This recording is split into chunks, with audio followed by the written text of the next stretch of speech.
आई, आज काय स्पेशल बनवतेस? आज काय स्पेशल? हा. स्पेशल तर आज काहीच नाही, हा. पण एक साधा नाश्ता बनवते मी तुम्हाला. हे अच्छा. 2 बटाटे आणि 3 कांद्यापासून. ओके. तर त्यासाठी मी ना 2 बटाटे, 3 कांदे, हा. थोडीशी चिली फ्लेक्स घेतली, हा. लाल मिरची पावडर घेतली, थोडंसं जिरं आणि थोडंसं ओवा घेतला. मी एवढ्या साहित्यात मस्त असा चटपटीत नाश्ता करणार म्हणजे बनवणार आहे मी.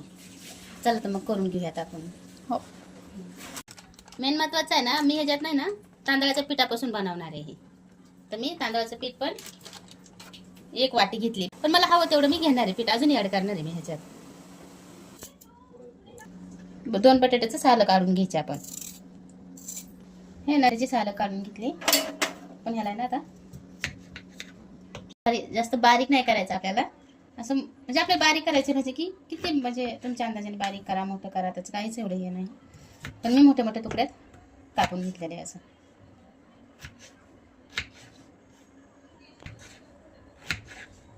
मी बटाटा पाण्यात टाकून घेतल्यात, कारण ती काळी पडते. नंतर आपण कांदा कापूस तर बटाटा काळं पडून जाईल. हे 3 कांदे पण असेच कापून घेणार आहे.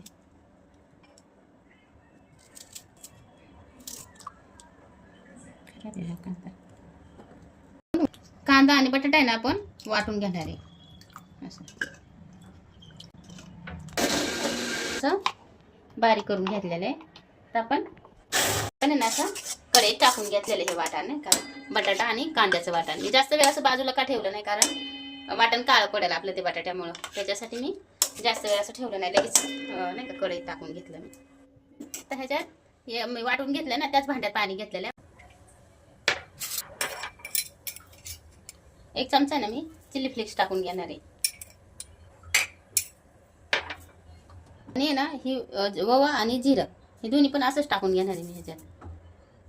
पण आहे ना त्यात चिली फ्लेक्स टाकली ना जास्त, त्याच्यामुळे लाल मिरची पावडर थोडीशी टाकणार आहे, कारण चवीपुरती तिखट नको व्हायला त्याच्यासाठी. पण आता ना हे आपण सगळं मिक्स करून घेणार आहे कढईत. मला अजून पाणी लागेल ह्याच्यात टाकायला, तर आपण थोडंसं अजून पाणी टाकून घेणार आहे.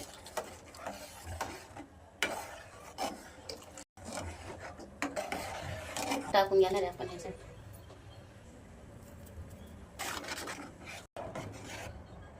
ना कोथिंबीर पण भरपूर घेतलेली बरं का. कोथिंबीर टाकून घेणार आहे आपण आता त्याच्यात. धुवून घेतलेली आहे मी, भरपूर कोथिंबीर घेतलेली आहे बरं का. तुम्हाला हवी तेवढी तुम्ही घेऊ शकता, जास्त घ्या कमी घ्या, आणि जास्त घेतलं तर चव वाढतीच अजूनच.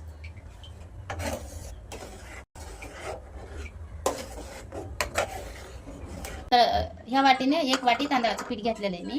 तर आपण आता ह्याची उकळ काढून घेऊया त्या पिठाची. परत 1 अर्धी वाटी पीठ टाकणार आहे ह्याच्यात, नाही का. गॅस बंद करून घेतलाय.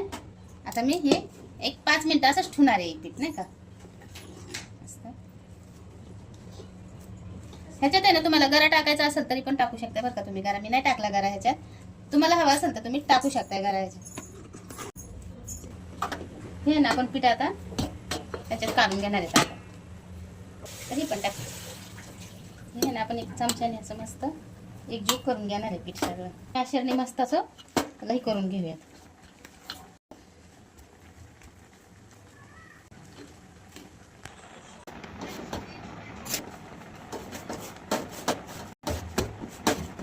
हे पीठ आहे ना आपलं मस्त असं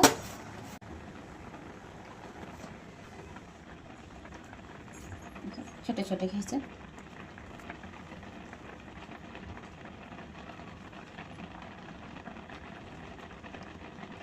असं करायचं नाश्त्यासाठी. छोटे जे आपण म्हणतो का उडीद वडे, असंच बनवायचं, छोटे छोटे बनवायचे.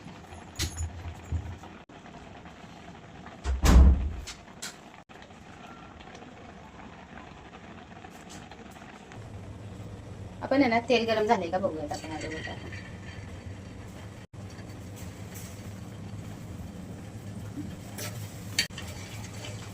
आता तळून घेऊयात.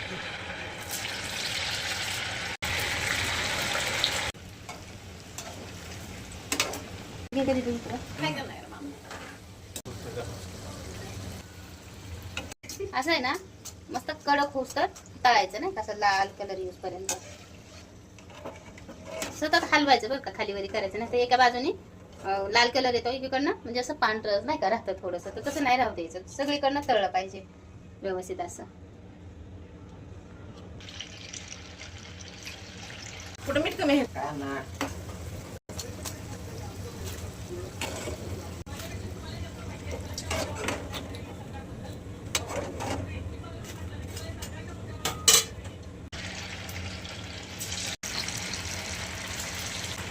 ओके.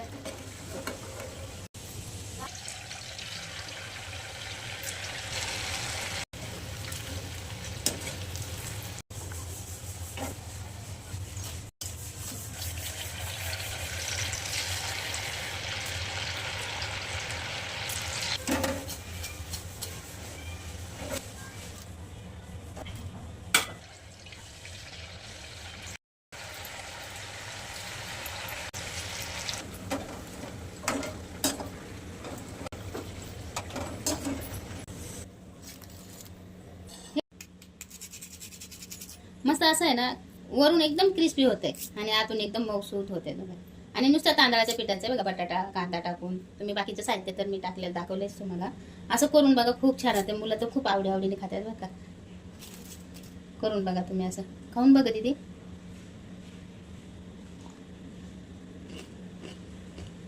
मस्त क्रिस्पी आहे ना, खूपच छान आहे, खूप क्रिस्पी मस्त झालं. हा ना. तर आता आपण आहे ना ह्या बाउलमध्ये काढून घेऊया. आता तुम्ही आहे ना ही सॉस सोबत खा, किंवा तुम्ही हिरवी चटणी करून खा, म्हणजे की हिरवी म्हणजे पुदिन्याची चटणी जरी केली, पुदिन्याच्या चटणी बरोबर किंवा सॉस बरोबर, शेजवान चटणी बरोबर खूप छान लागतं बरं का हे खायला. असं करून बघा आणि खूप छान होतं हे.